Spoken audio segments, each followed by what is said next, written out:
I remember that evening in great detail, as if I were trying to hold on to the last moments of happiness before the world collapsed. July 28th. Alex's birthday, my triumph, as I thought at the time. 5 years together, and I was naively hoping for an offer. The night was warm, the air smelled of jasmine, and the anticipation of the holiday was in the air. I had put a lot of effort into preparing for the event: a new aqua-colored silk dress, a 3-hour-long hairstyle, and his favorite chocolate cherry cake that I had made myself. I wanted everything to be perfect so that he would feel my love and devotion. Alex and I met at university.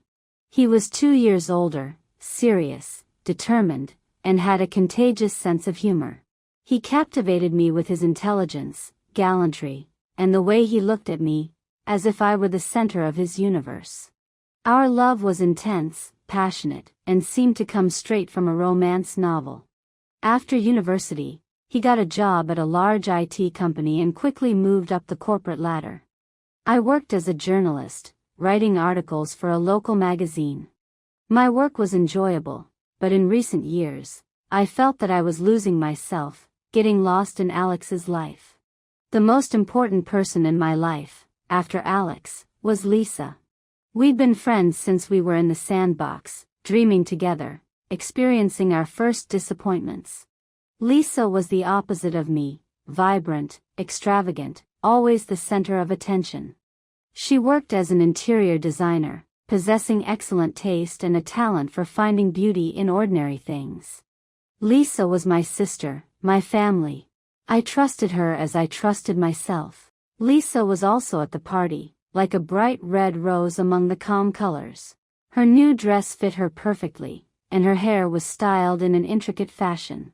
We embraced, and for a moment, I felt truly happy, surrounded by love and friendship. The party was in full swing. Guests congratulated Alex, danced to the fiery rhythms, laughed and socialized. Alex was always nearby, holding my hand, showering me with warm glances. I was sure, today he would propose to me. By midnight, I was feeling tired, so I went to the kitchen to get some refreshments. I noticed that Alex and Lisa were nowhere to be found. At first, I didn't think much of it, assuming they had gone outside for some fresh air. However, as time passed and they didn't return, I became concerned. A slight worry crept into my heart. I went out into the garden, but I didn't find anyone. I went back into the house, and I went through all the rooms, but Alex and Lisa were nowhere to be found. Finally, I remembered the guest room, which was in the back of the house and was rarely used. Something made me go there.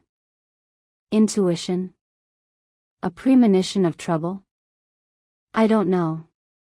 But when I approached the door and opened it slightly, the world turned upside down. I stood frozen on the threshold, paralyzed. At first, I couldn't believe what I was seeing, thinking it was a dream or a nightmare. But it was reality, cruel and merciless. Alex and Lisa were in the room. They were standing in each other's arms, kissing. Not just kissing, but merging in a passionate, frenzied embrace. I saw Alex's hands, which had just caressed my hair, touching Lisa's body. I saw Lisa's lips, with which we had shared so many secrets and laughter, now belonging to someone else. Their eyes were filled with desire, passion, and lust. They were so engrossed in each other that they didn't notice me. At that moment, I felt something breaking inside me. Like a fragile mirror, my soul shattered into 1,000 pieces.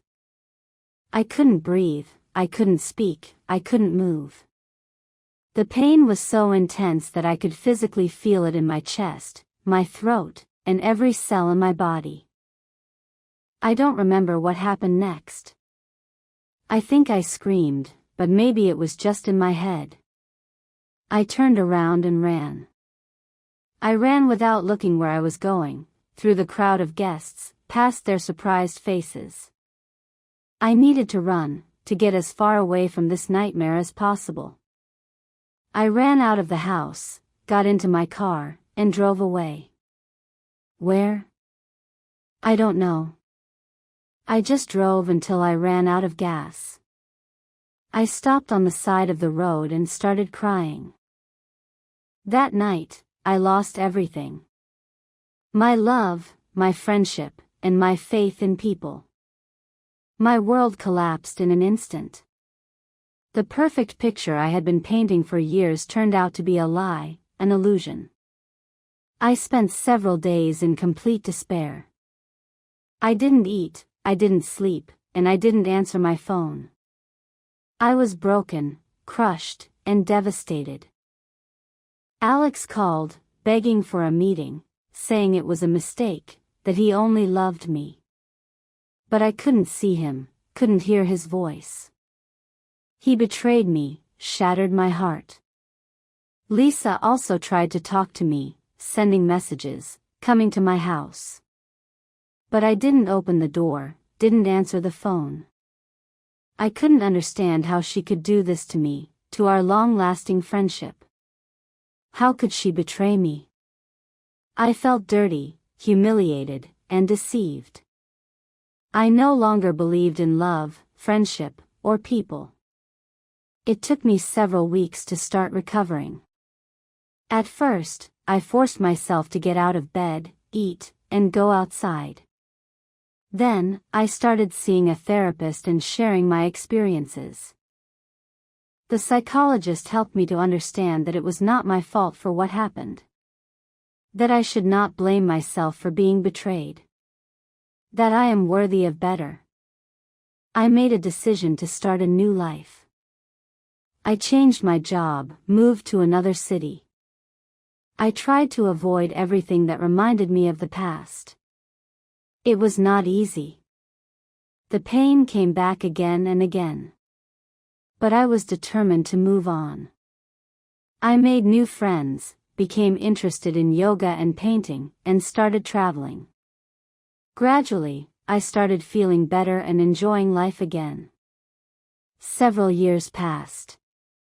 I achieved success in my career, learned to love myself, and appreciated my freedom.